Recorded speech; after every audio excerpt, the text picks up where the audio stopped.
So after talking about hormones, we're going to talk about neurotransmitters. And you've probably all heard the phrase that serotonin and dopamine are technically the only two things that you enjoy.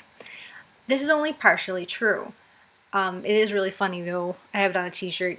You can see it in my rural video. You should really watch all of those. They're kind of neat.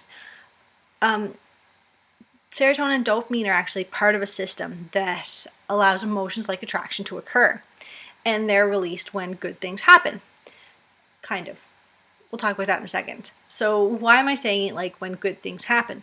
So it's more when you think you enjoy something, that's dopamine kind of coming in and deciding that, hey, this is awesome. You should totally like this. So when dopamine is released in a specific spot in the brain, that releases a pleasure-like effect. And that's where you feel enjoyment. So it's actually released in tons of spots across your body. But when it's released in one particular part in your brain, which we'll talk about momentarily, you feel this overwhelming pleasure in slight pleasures depending on how much is released. But serotonin, on the other hand, is thought to be the regulator of emotions. So the more produced, the longer it stays in your system, and the more likely you are to feel an increase in positive moods. This is why you'll see antidepressants having an effect on these two neurotransmitters. There's tons of antidepressants out there, and some of them have effects on other ones as well. But serotonin and dopamine end up being the ones that are more likely to cause an increase in pleasure or just general positive moods.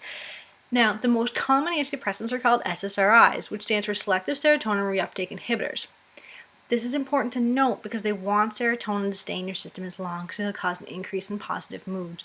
That is why these neurotransmitters play such a huge role in attraction.